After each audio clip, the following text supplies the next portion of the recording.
E pra mim, pensando já em virar o jogo, ele não entendeu que primeiro ele tinha que empatar. E pensando já em virar o jogo, ele tira o Barros e coloca o Matheus França e tira o Nuno e coloca o Verratti. E tudo bem. Não acho nenhum absurdo você colocar o Verratti no jogo, porque você teria ali 40 minutos, 35 minutos, 40 minutos com aquele jogador, que é o artilheiro do Brasil, para poder fazer o gol. Povoar a área, trazia o Ryan para a ponta direita, colocava o Carlos Andrés Gomes na ponta esquerda. Só que ele tirou o Barros, cara.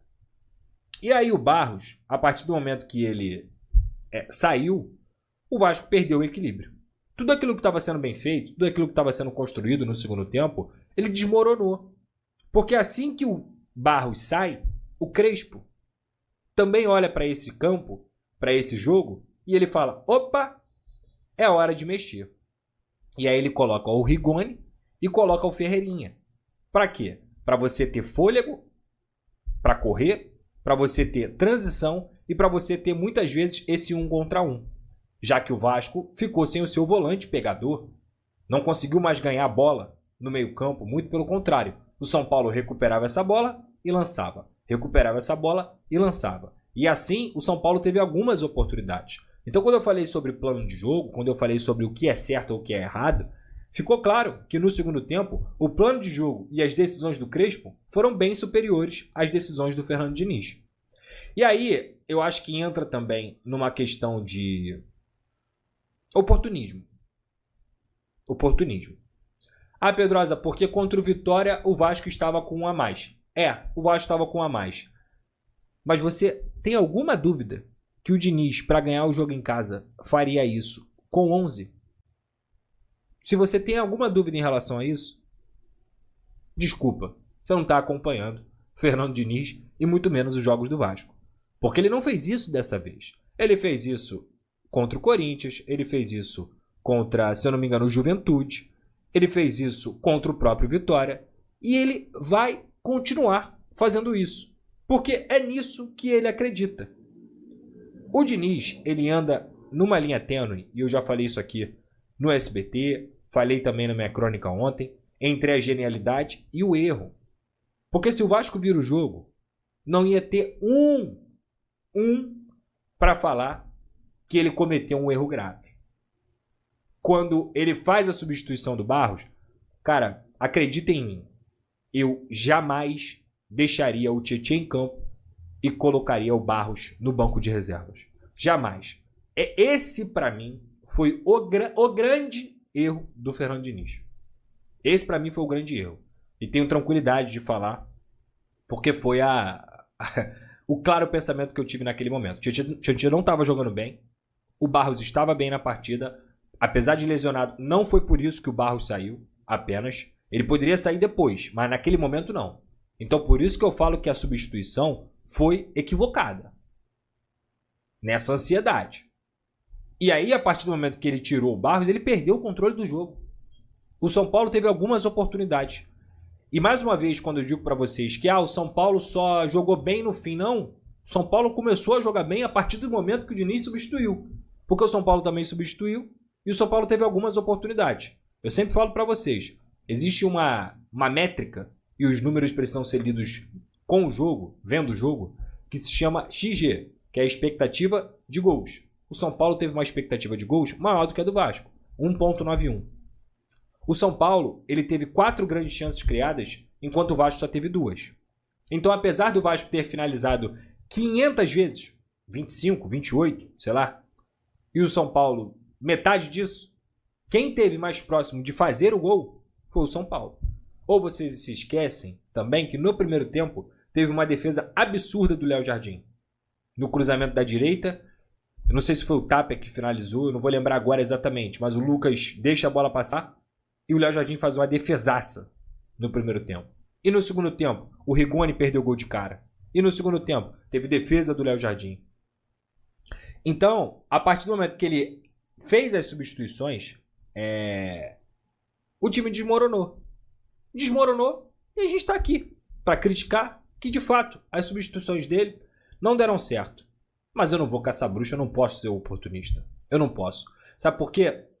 Além dele ter feito as substituições que ele acreditava, o pior de tudo pra mim foi que os caras entraram mal. Eu vi uma avaliação completamente infantil e, infelizmente, a torcida do Vasco tá caindo numa infantilidade, uma parte, na verdade, de avaliar o Matheus França pelo fato dele ter vindo do Flamengo, ter jogado no Flamengo, ter sido revelado no Flamengo. Vou contar uma coisa pra vocês. O Matheus França ontem, quando os jogadores entram em campo, e aí entram os reservas primeiro, depois entram os titulares, o Matheus França, ele passou ali no gramado, eu tava lá, ninguém me contou, cantando a música do Vasco. 1, 2, 3 vezes. Ele aqueceu cantando música do Vasco. E o Matheus França, ele tá cada vez mais identificado.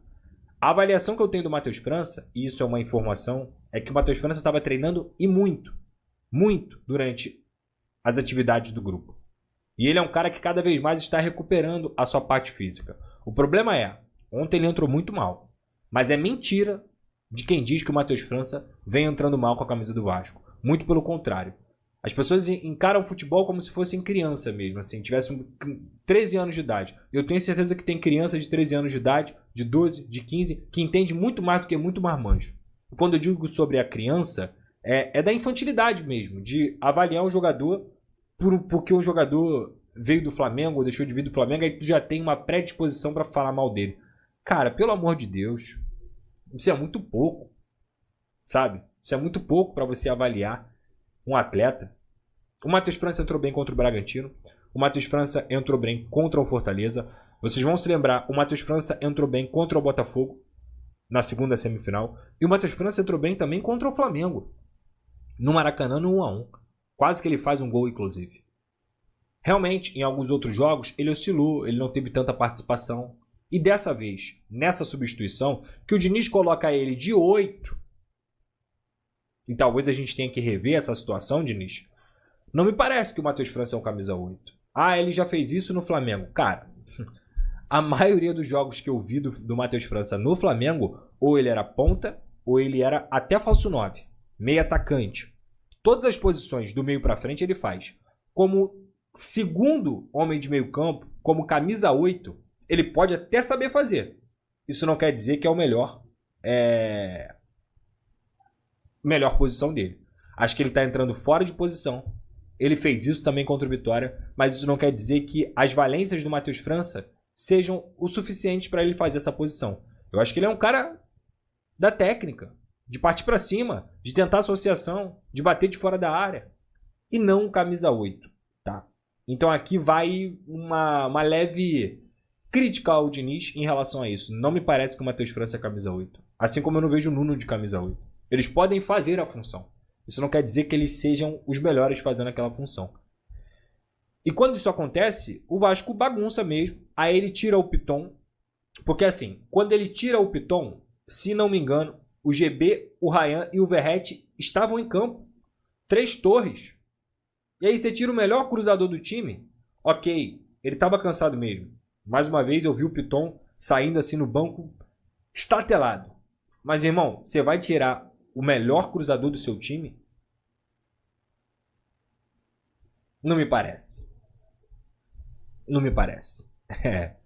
Que seria a melhor decisão. Mas ele ainda coloca o Carlos Andrés Gomes como ala esquerda. Bota o David no jogo, que também entra mal. O Matheus França entrou mal. O GB entrou mal. Ele ter sido ousado e errado nas substituições, quem entrou, entrou mal. E isso prejudicou o jogo do Vasco no segundo tempo.